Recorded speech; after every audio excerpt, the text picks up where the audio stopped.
Gue pikir helm ini bakal disuntik mati atau discontinue setelah adanya R1 Max. Ternyata ada lagi pengembangan dari NHK R1, dan ini yang terbaru yaitu NHK R1 Single Visor, the new R1 Single Visor.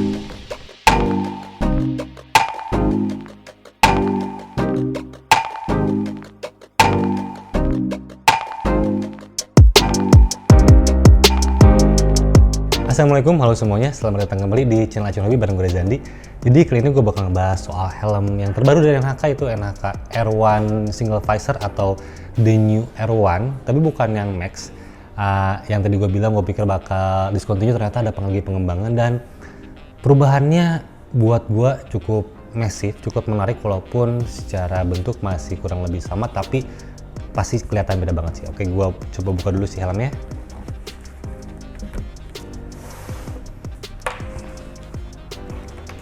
Ini dia NHK R1 Single Visor kalau disebutnya, cuman karena ada perubahan, gue pikir ini R1 facelift atau the new R1, gue bisa bilang kayak gitu karena emang cukup massive perubahannya di hal-hal yang krusial, bukan secara bentuk.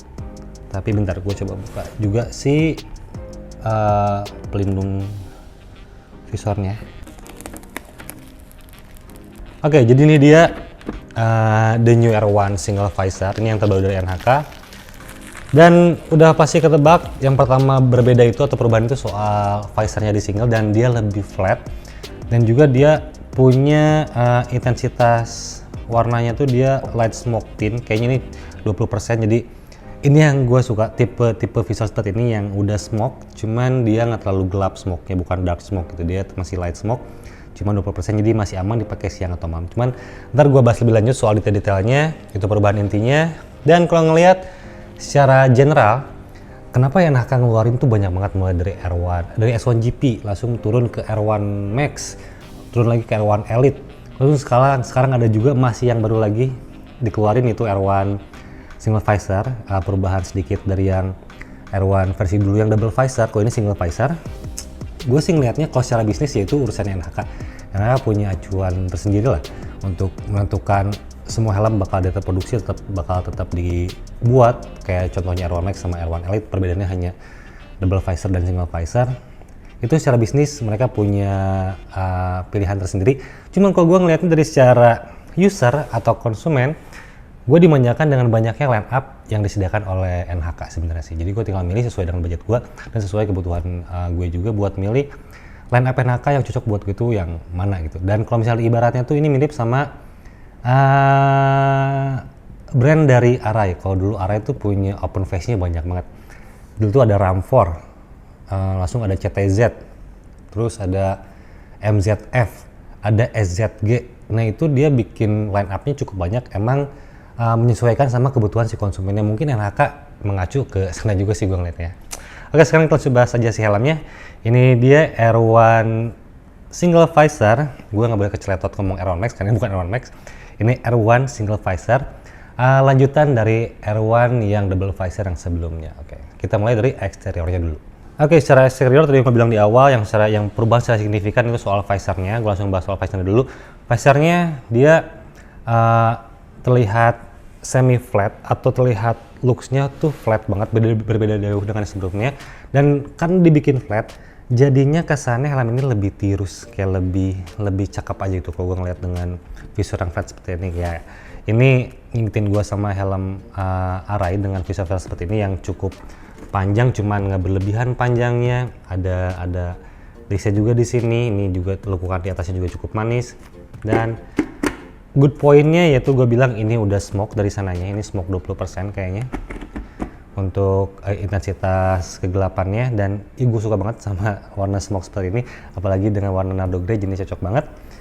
Itu untuk soal visornya, cuman belum ada visor lock di sini, tidak ada visor lock, tapi steppingnya dia ada step langkah-langkah untuk berhenti di beberapa posisi gitu. Dan ini cukup halus, nggak terlalu kasar. Dan paling terakhir itu yang ngunci ke atasnya, yang ngunci untuk membuka si visornya. Selebihnya ini masih oke. Lalu untuk eksteriornya ini masih sama dengan yang R1 versi sebelumnya, dengan dua buah top air ventilation di sini dengan mekanisme yang sliding. Oke. Lalu untuk di bagian spoilernya di sini spoilernya cukup minimalis seperti yang sebelumnya. Ada exhaust atau outlet ventilation juga dengan mekanisme yang sama di sini sliding juga. Oke, ini untuk melepas hawa panas. Dan untuk detail terakhir di bagian belakangnya ada juga ini kayak outlet ventilation juga pakai ram kawat jaring gitu. Ada 1, 2, 3, 4 bagian tengah, bagian bawah. Dan untuk lekukannya sama juga dengan yang sebelumnya, dia lebih simple, lebih sporty, cuman dia lebih sporty dengan R1 Max. R1 Max lebih sporty, cuman yang ini dia lebih simple, lebih humanis aja untuk sehari-hari. Jadi nggak terlalu mencolok tapi tetap eye catching kalau menurut gue. Ditambah soal placement brandingnya yang sekarang makin kesini mulai minimalis ya, Naka lebih simple, dia cuma ada satu di bagian belakang dan cukup kecil, ini good point. Dan di bagian depan juga dia hanya ada logo oval monokromatik, ini juga simple banget, bagian kiri kanannya nggak ada. Cuman ini seharusnya kan double visor yang sebelumnya, cuman dia nggak bikin bentuk yang baru, masih menggunakan shell yang lama bentuknya, jadi dia hanya menutup pakai cover di sini untuk mekanisme double visornya ditutup, dan penutupnya pun ini nggak asal aja gitu, dan ya, tetap ada brandingan. Jadi oke juga di sini untuk cover penutupnya, untuk menutup fungsi double visor yang tidak ada di helm ini. Dan untuk embossnya hanya ada SNI di bagian kiri sebelah sini. Oke, itu secara eksterior perubahannya cukup ya, gue bilang perubahannya dikit, cuman gara-gara efeknya besar dengan pemasangan helm, pemasangan visor yang lebih flat dan lebih tirus, jadi kelihatannya juga lebih kesannya kayak berubah banget gitu, padahal ini konstruksi eksteriornya masih sama gitu, cuman ganti visor doang jadi lebih cakep gitu. Gak harus pakai yang aftermarket lagi karena ini udah bawaan dari si NHK nya untuk si visornya. Oke. Lalu untuk materialnya helm ini ya masih termopolimer atau termoplastik. Cuman ini advance teknologi dari si NHK termopolimer untuk shell materialnya, dan untuk sertifikasinya dia SNI kok yang terdapat di si helmnya untuk license-nya. Oke, dan untuk di detail kecilnya di eksterior, nanti kita masuk ke detail kecilnya banget tuh. Ini spoilernya cukup minimalis, dan rubbernya atau trim rubber di sini yang pelindungnya dia tuh nyambung semua sampai ke belakang sih. Jadi ini satu bagian utuh dan disatuin sama emboss NHK di bagian belakang sini untuk nyatuin rubbernya dari depan ke belakang gitu. Jadi cukup ya ini ciri khas NHK, helmnya seperti ini semua, rubbernya nyatu semua gitu untuk trim rubbernya. Dan lanjut ke bagian interior.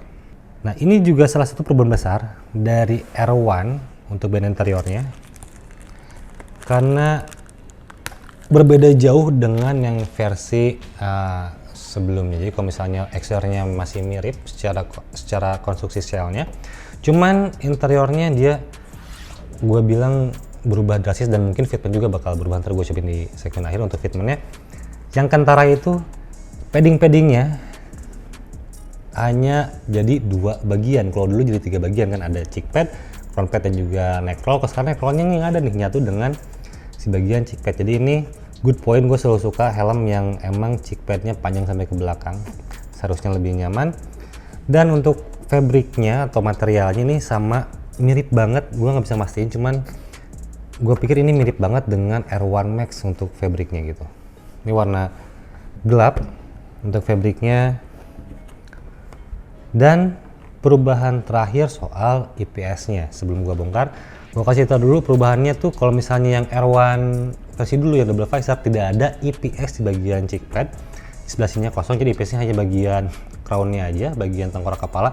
Cuman kalau yang sekarang di R1 yang single visor sudah ada di bagian cheek pad-nya, bagian pipinya sudah ada IPS. Jadinya pertama udah pasti lebih safe untuk tulang pipi kalian, dan juga dia bakal lebih kedap, seharusnya dia lebih kedap, gue yakin sih lebih kedap sebenarnya untuk helm yang punya IPS di bagian pipi. Oke.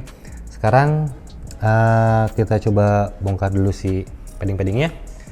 Dan untuk satu lagi, untuk chin strapnya dia masih sama, dia masih menggunakan micromatic retention system, which is ini sangat cukup banget untuk sebuah helm open face commuting harian menggunakan micromatic retention system. Oke, sekarang kita buka paddingnya.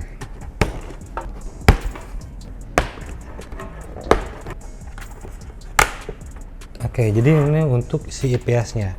Fitur yang terdapat di IPS-nya itu yang pertama dia sudah intercom ready di sini. Dia ada slot untuk speaker intercom.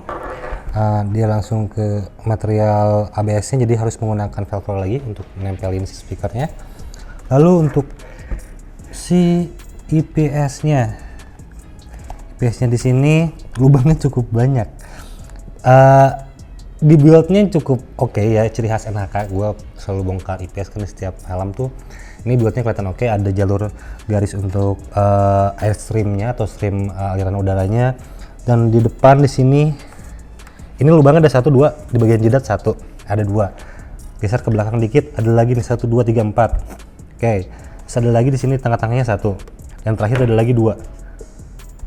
Jadi cukup banyak lubang untuk sirkulasi udaranya. Kenapa ada banyak? Karena emang kalau lihat di versi luarnya, tadi gue lihat di awal, top air ini 2, ini lagi ada 2 di spoiler, ini 2 di bawah 2. Jadi outletnya emang lebih banyak, cuman dia jadinya ngelepas hawa panasnya seharusnya lebih cepat kalau menurut teorinya. Kalau realnya beda-beda lagi ya.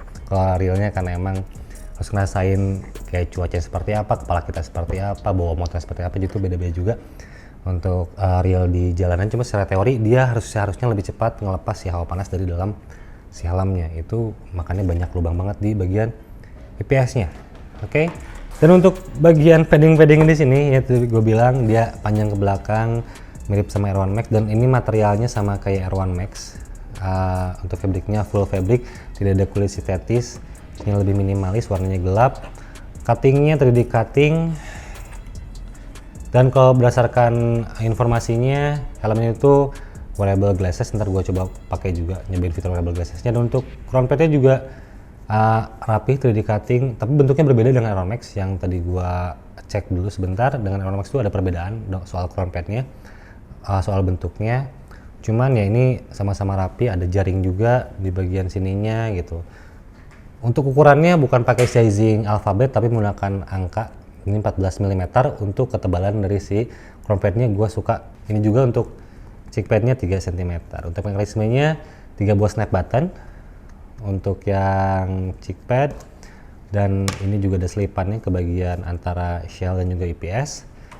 Dan untuk crown padnya bagian depan tinggal dicantolin doang seperti pada umumnya. Di bagian belakangnya ini menggunakan step button. Kalau yang dulu konsol double visor itu dia diselipin gitu neck roundnya, kok ini enggak. Ini menarik sih fitmentnya seharusnya. Oke, sekarang kita coba si helmnya. Gua pasangin dulu semua paddingnya. Oke, sekarang kita masuk ke bagian fitment. Gua bakal coba helmnya. Dan untuk informasi, ini helmnya size M. Kepala gua tuh punya lingkar kepala 55 sampai 56 cm. Kita coba ini fit atau enggak. Dan untuk berat yang tertera tuh di sini beratnya tuh 1250 gram, kurang lebih 50 gram untuk setiap ukuran. Jadi untuk angka tersebut seharusnya ini helm cukup ringan. Waktu gua angkat juga ini helmnya emang kerasa lebih ringan kalau bisa dipegang pakai tangan seperti ini. Kita coba dulu. Oke, bismillah.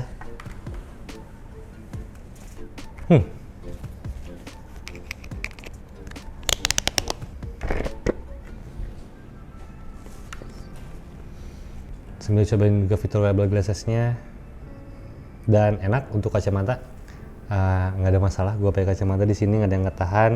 Ada space khusus untuk masukin si frame-nya. Ya, ringannya kayaknya cocok ya, 1250 gram sampai 1300 gram lah. Itu untuk beratnya nggak kerasa kayak nahan bobot ke leher gitu, nggak. Masih cukup ringan untuk si helmnya. Dan gue coba pakai beberapa menit. Fitmentnya kalau dibandingin berbeda dengan Aeron Max, cuma ntar gue lebih concern perbedaannya waktu lagi komparasi. Cuman untuk yang sendiri ini kerasanya perubahan di bagian cheek pad ini kerasa banget dibandingkan dengan yang versi sebelumnya. Yang coba gue ingat-ingat, ini beneran mengcover hampir ke semua bagian tengkuk samping. Untuk si cheek padnya mengcover lebih baik, ngegripnya ke pipi gue pun lebih baik untuk size M ini. Untuk cheek padnya is a good point kalau menurut gue. Enak, cheek padnya enak. Lalu untuk bagian crown padnya di sini cuma pas masuk tuh kerasa nyentuh bagian kiri kanan tengkorak atas ini kayak megang. Cuman untuk kepala gue, ini subjektif karena mungkin berbeda dengan setiap orang nanti. Untuk bagian crown padnya, untuk bagian atasnya gue ngerasa ada yang kosong, kayak masih bisa ngedelap gitu. Gue kalau nekenin lagi ke bawah, ini masih dikebawahin, kelihatan lebih turun. Cuman untuk helm gue fitnya ngerasa seperti segini, untuk fitnya yang gue nyaman. Cuman masih ada ruang di atasnya di sini. Untuk bagian crown pad bagian atasnya, topnya di sini gue masih ngerasa ada yang kosong, dan ininya mengcover sampai ke belakang. Cuman dia sedikit nahan aja sih. Jadi kalau saya pakai motor yang tegak sih nggak masalah, cuman kalau misalnya kita sedikit mengadah ke atas ini kayak yang ketat sedikit kalau buat kepala gue. Cuman selebihnya ini perubahannya signifikan banget, terutama di bagian cheek pad. Gue yakin kenyamanannya itu naik 30-50% lebih dibandingkan dengan yang R1 versi sebelumnya. Jadi ada peningkatan cukup jauh untuk yang R1 versi sebelumnya, apalagi soal kedapannya. Ini cukup kedap, enak. Gue sih lebih suka fitment yang seperti ini dibandingkan yang sebelumnya kalau buat gue. Dan untuk center of gravity-nya, kiri kanan nggak ada masalah, depan nggak ada masalah. Masih ini humble untuk commuting sehari-hari gitu, dan kayaknya bentuk juga oke. Visornya 20%, mungkin 20% ya, ini asumsi gue 20% karena ini light smoke. Ini tuh masih jelas banget, nggak ada gelap-gelapnya kalau gue pakai, dan tapi sedikit lebih redup dibandingkan yang clear, udah jelas lebih redup dibandingkan yang clear, jadi dan lebih cakep buat ngakses. Ini pun mudah akses semua ventilasi. Gue suka dengan visornya, mantap. Oke. R1 single visor atau the new R1 single visor di sini. Jadi beberapa poin penting yang gue ulas lagi soal visornya, yang gue pikir dia makin cakep dengan menggunakan visor seperti ini. Smoke tint terlihat lebih flat, terlihat lebih panjang juga dibandingkan dengan yang sebelumnya. Konstruksinya masih sama, dan yang paling kerasa soal fitment tadi, cheek padnya jauh berubah buat gue karena ada IPS juga di bagian pipinya, ada IPS tambahan, lebih kedap. Dan secara keseluruhan overall untuk kenyamanannya juga cukup baik buat dipakai sehari, itu menurut gue. Conclusionnya untuk dari si helm ini udah ada intercom ready juga. Dan soal harganya, ini tuh ngejauh beda dengan yang R1 versi sebelumnya yang double visor.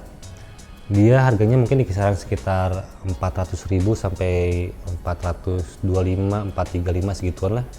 Mungkin lebih mahal ke 4,5, itu pun gara-gara domisili, mungkin gara-gara wilayah tertentu. Jadi untuk harganya juga masih worth it, masih di bawah 500.000. Ini 400.000-an kecil angkanya, dan cukup menarik dengan fitur yang dikasih. Dan untuk stylenya juga ini pasti mengacu atau mengarah ke orang-orang segmen tertentu yang lebih suka sama single visor. Tampilannya humble cuman terlihat agresif gara-gara si visornya. Ini selling point untuk di zamannya sekarang yang lebih banyak sukanya itu visor lebih flat gitu. Jadi selling pointnya cukup banyak untuk helm R1 single visor ini gitu. Dan untuk kesediaan size-nya kalau nggak salah dia udah ada dari mulai size S sampai ke XL paling besar gitu. Oke, sekian dari gue untuk review dari R1 single visor ini. Mudah-mudahan bisa bermanfaat, dan kalau misalnya ada pertanyaan boleh share di kolom komentar atau langsung direct ke Instagram Acuan Hobi. Gue jarang aktif posting, cuman gue selalu buka Instagram. Oke, sampai jumpa di video selanjutnya.